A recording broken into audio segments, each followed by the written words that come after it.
Hello everyone, and welcome back to another installment of Great Games. Today, we will be looking at Lucas Pope's 2018 masterpiece.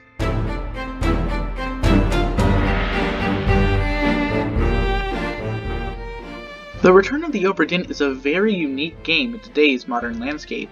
Instead of a large AAA title or a fun online multiplayer game like Fall Guys or Among Us, The Return of the Obra Dinn is a completely solo game. In fact, there's only one other living character in the whole game, and you barely interact with him anyways.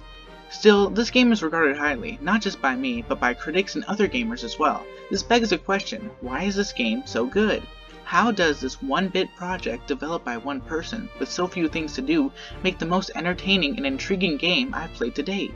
Well, this answer can be boiled down to two factors: the gameplay and the story. First, the story.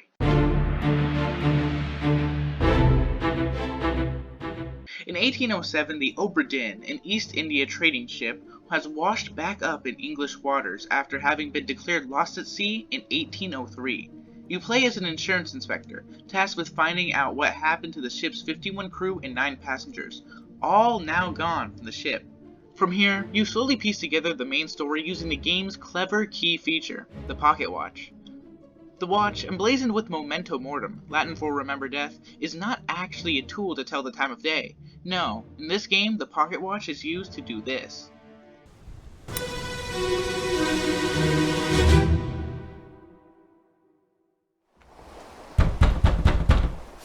Captain! Open the door! Kick it in. Lest we break it down and take more than those shells! You bastards may take exactly what I give you!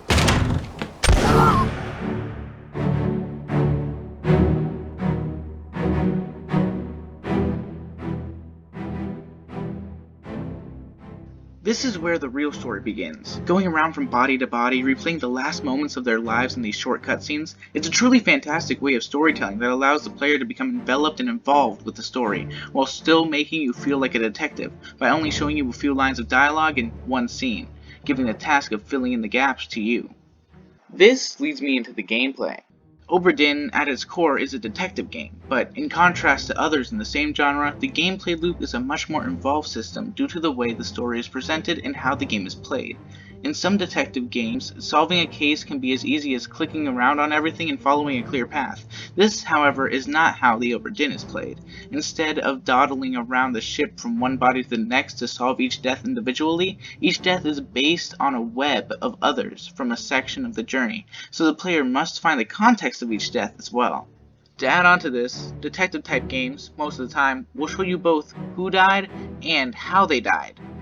In the Obra Dinn, meanwhile, not only is it key to find out who killed each person and in what ways, the player must also find out who died in the first place.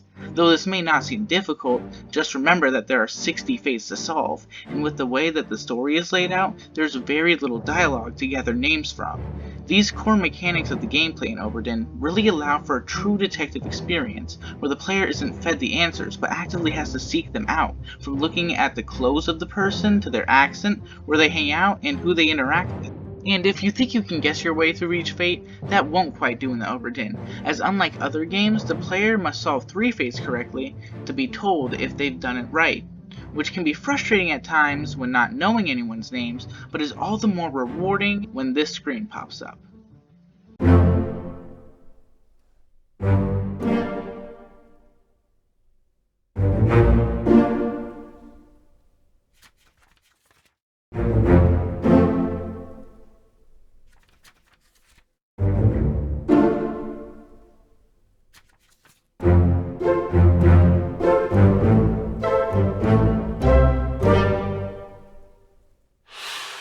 In conclusion, the gameplay is way more in-depth than any other detective game I've played, and as such, The Return of the Obra Dinn was way more satisfying to complete.